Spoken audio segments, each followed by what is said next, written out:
اگر کوئی رمضان میں فوت ہو جائے تو کیا اس کو عذاب قبر ہوگا؟ دیکھیں حدیثیں یہی کہتی ہیں کہ جو رمضان میں فوت ہوا اس پر سے عذاب ہٹا لیا جاتا ہے، عذاب قبر اسے نہیں ہوگا۔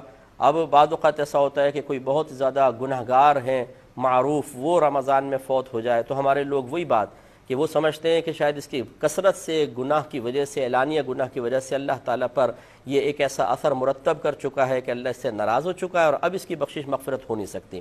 اب جب اس قسم کی حدیثیں ذکر کی جاتی ہیں جی رمضان میں اگر کوئی فوت ہو جائے عذاب قبر نہیں ہوگا، بولتے ہیں کہ یہ کیا بات ہوئی، ساری زندگی گناہ کر رہا ہے پھر بھی کچھ نہیں ہوگا۔ تو آپ کون ہوتے ہیں؟ آپ کی جیب سے کوئی پیسے نکال رہا ہے وہ، یا آپ کی کوئی پراپرٹی اس نے قبضے میں لے لی ہے، یہ اس کا معاملہ ہے، اس کے رب کا معاملہ ہے، آپ کو کیا تشویش ہے؟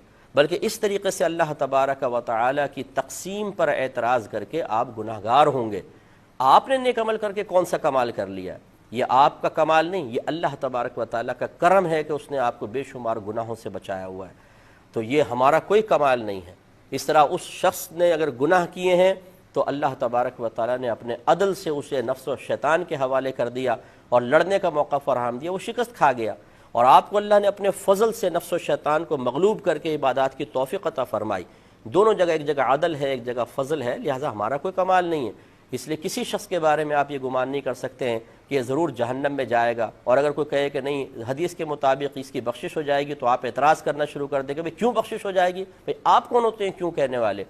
آپ اگر یہ کہنا چاہتے ہیں کہ معاذ اللہ ثم معاذ اللہ، پھر تو یہ ناانصافی ہوگی کہ میں نیک عمل کر رہا ہوں، وہ گناہ کر رہا ہے، وہ بھی بخشا جائے میں بھی بخشا جاؤں، یہ تو اللہ تعالیٰ کی ناانصافی ہے۔ آپ کون ہوتے ہیں حکم لگانے والے اللہ تبارک و تعالیٰ پر؟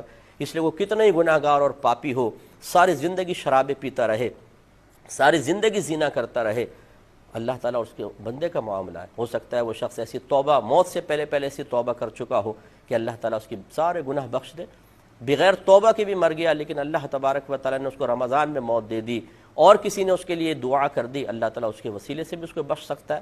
میرے آقا صلی اللہ علیہ وسلم نے ارشاد فرمایا کہ میری امت گناہوں سمیت قبر میں جائے گی اور مغفرت شدہ اٹھے گی، اور اس کی وجہ بیان فرمائی لوگوں کی دعائیں مغفرت کی بنا پر۔ یہ شرح الصدور کے اندر یہ حدیث پاک موجود ہے۔ تو پوری امت کے ساتھ یہ معاملہ نہیں، لیکن اکثر کے ساتھ ایسا معاملہ ہے، کیونکہ بعض سرکار کے امتی جہنم میں بھی جائیں گے اور پھر آپ کی شفاعت سے وہ باہر آئیں گے، لیکن یہ اکثر لوگوں کے بارے میں سرکار کا قول ہے کہ میری امت گناہوں سمیت۔ ایک روایت میں ہے کہ میری امت گناہ سمیت قبر میں جائے گی تو جمعے تک انہیں عذاب ہوگا، اگر عذاب ہو رہا ہے جمعے کے بعد عذاب اٹھا لیا جائے گا۔ یہ تو میری اللہ کی مرضی ہے نا، تو اس طریقے سے ہمیں اللہ تعالیٰ کی تقسیم پر معترض نہیں ہونا چاہیے۔ اللہ نہ کرے، خدا نہ خواستہ آپ ابھی بڑے پپو ہیں، نیک ہیں، پرہیزگار ہیں، اور پھر آپ سے کوئی خطا ہو جائے تو اب آپ اپنے بارے میں کیا کہیں گے کہ ضرور آپ کی گرفت ہونی چاہیے، ضرور آپ کو رسوا ہونا چاہیے، ضرور بری موت آنی چاہیے، ضرور عذاب قبر ہونا چاہیے، ضرور میدان معاشر میں آپ کو ذلیل کیا جانا چاہیے؟ نہیں، اپنے بارے میں کیا گمان کریں گے؟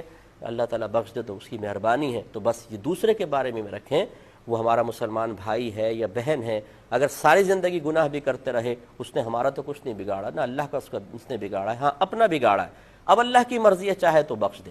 اس طرح کسی کو مایوس کرنے کی حاجت نہیں ہوتی ہے، نہ اس طرح کی سوچ بنا